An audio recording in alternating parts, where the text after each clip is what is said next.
Holy wow, fellow fight fans. I had a whole nother topic for today, but we have got to talk about this weekend. The return of the king, the official announcement of the next Adesanya fight, and, well, who's gonna fight Cannonier now that Whitaker dropped out? All of that here this week on the Untitled Fightcast number 003. So wrap up, lock in, and let's get it started.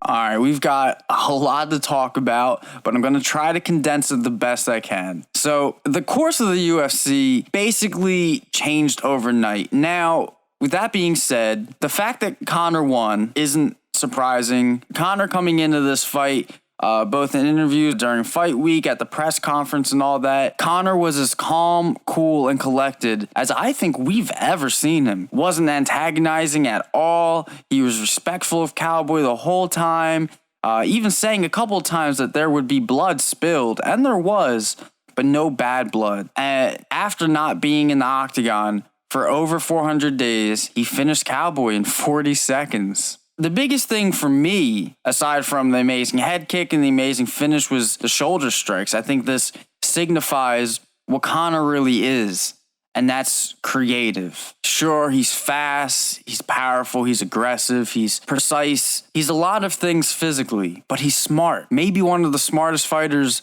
of all time, next to Adesanya. But after the fight, Dana White had some interesting things to say. This is a massive fight with global appeal.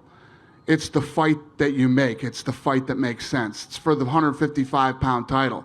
If Conor and Masvidal fight, neither one of them even have a title. Although Conor does want his BMF title, but he doesn't have a world championship. So Khabib's the fight to make.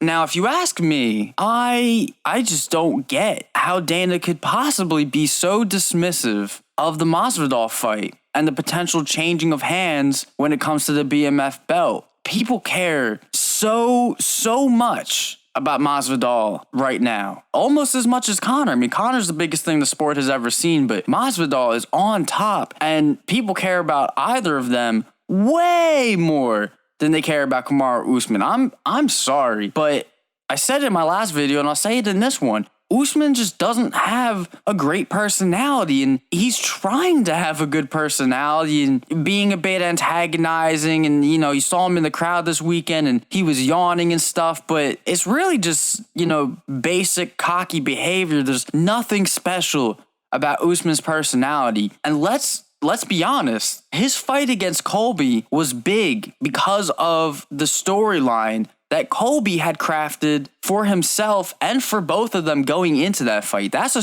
a fact, straight up. Colby was the hype for that fight, and Usman was just along for the ride. Now, obviously, Dana said that the Khabib fight was the next biggest fight to make. And look, Khabib is one of the greatest martial artists of all time. There's no question about that. But in terms of personality, I don't hear anyone coming out saying that Khabib has the best personality in the world. And look, people say he's nice and respectful, but in terms of promoting a fight, Khabib's personality isn't a huge draw. For the promoters, Khabib's personality isn't something that's going to get people who don't normally watch the UFC to watch it. And that's my biggest point. Anyone who's into the sport, who's a real diehard fan, is going to be excited for the Khabib fight. But for everyone else who's a casual fan or doesn't even care about the sport at all, the biggest pay-per-views of all time, many of which are held by McGregor, are just because of that.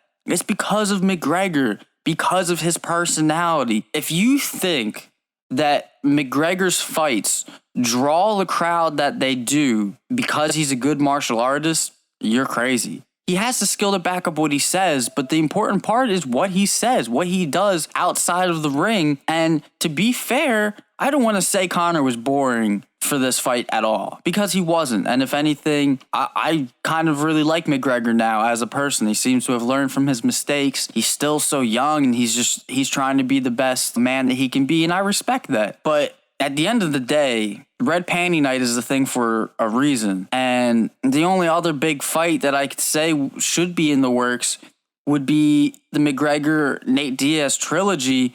But really the fight to make now, in my opinion, is the Masvidal fight. I don't understand how Dana is going to sit there and expect Conor to wait. I don't think the who matters, right? I think, okay, the lightweight title will be there, right? That will be there, you know? That will come back around that shot, so... I'm certainly not going to, if this fight does go ahead, sit out and then wait for it through holidays and injuries and all this type of thing that goes with it. So who doesn't matter for me now? It's just, I'm looking at dates now and I'm going to have a look at a calendar and see where we're at. Khabib isn't fighting until April. Who knows if Khabib's going to win? Everyone's sort of talking about the Khabib fight like Khabib's just going to win. Can Khabib win? Of course he can win. But can Tony win? Fuck yes, he can. And I think that's a bit of the story we're not talking about. If Tony wins the belt, does Conor then fight for the 155 belt? Or does he still fight Khabib because of the rematch and the storyline that's there? Because storylines make promotions, make fights, make money. And maybe even more importantly, in terms of Conor fighting Khabib, Conor himself said he feels great at 170, and there's a lot of matches that interest him. He said in his post-fight interview in the Octagon that anyone can get it. And any one of these little mouthy fools can get it. Even that little fool at the desk, all of them, every single one of them get it, Joe. It does not matter. I'm back and I'm ready. He said he's also not done with 155, but he wants to do some work at 170 first, and I think we should let him do that. Jorge's name has been in Conor's mouth multiple times, and even though Conor threw a little bit of shade on the BMF belt, he also said he still like to have it. I'd like to scoop up that.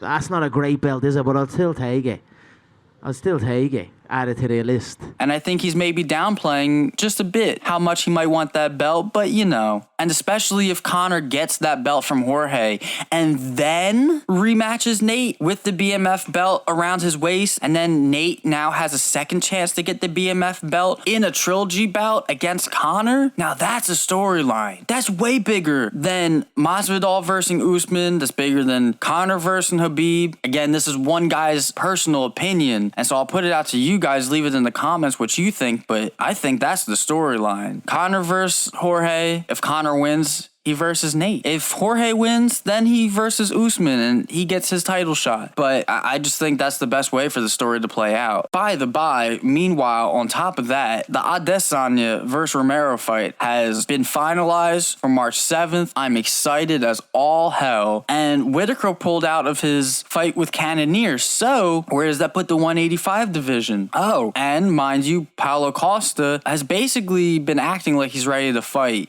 Paulo really wants to fight Adesanya, but he's not going to get that fight until after Romero, obviously. And his doctors are saying he can't fight till June. So how does all this play out? Look, if you ask me, Conor for sure, 100 million % is not going to wait. It's actually crazy to me that a smart man like Dana, who's been doing this for 25 years, thinks Conor would wait, not just until April. It's not like he fights Khabib the next week. You know, after Khabib's fight, Khabib's gonna want some time, maybe 3 months. Conor's not waiting that long. So, Conor fights Masvidal. If he wins, maybe he fights Kamaru. I think that's totally possible. However, I think even more probable, if he beats Masvidal, is that he fights Nate. They have a go for the BMF belt. And then if he beats Nate, then maybe he goes for Kamaru, or then he goes after Khabib. In terms of 185, Adesanya beats Romero. For sure, I think this is going to be the hardest fight that Adesanya has had to face next to Kevin Gastelum, or maybe even more so than Kevin Gastelum. But I have all the faith in the world he's going to fight Romero. I think in terms of who's going to fight Cannonier, I think Darren Till is in amazing position. Again, if Costa could fight, I think he would be the fight versus Cannonier, but he's out until June. So Darren Till had already called out Adesanya, trying to get the title for his second fight at 185. And I think Adesanya was right saying that Darren needs at least one more fight at 185 to really, truly prove himself. Because it's not like he knocked Kevin out. They had to go to a decision. And Cannonier, as stated by Adesanya, is the dark horse of the division. So if Darren beats Cannonier, I can't imagine that Adesanya would say no to Darren Till. That being said, after he fights Romero, I think he's going to fight Costa if the timeline lines up. If it doesn't, I think that Darren Till then does have his shot for the title. So those are my predictions based on all the new info and what happened on Saturday. If you feel differently or even the same, let me know in the comments down below. Talking with people in the comments is one of my favorite things to do, and unfortunately it mostly happens on Instagram. I would love to get the engagement up here on the channel, start some conversations, and if you're an educated fight fan, let's have an educated discussion. Even if we're coming from opposite points of view, I love having intelligent discussions with people that don't agree with me. So by all means, keep it positive, keep it respectful, but whatever's on your mind, post it in the comments. Would love to talk to you guys. But that's all for this week on the Untitled Fightcast. Thank you so much for watching. If you can, share it with others. If you're not already, subscribe so you don't miss any of the content. It is every week on Wednesdays at 7, but life is crazy. It's easy to forget about stuff, and if you want to catch this when it comes out, the quickest way to know is to ring that bell down below. So thank you again. I can't say it enough times every episode, and I'll say this when we're on episode, 300, 1,000, because I plan to do this for a long time. Thank you so much, and I will see y'all in the next video.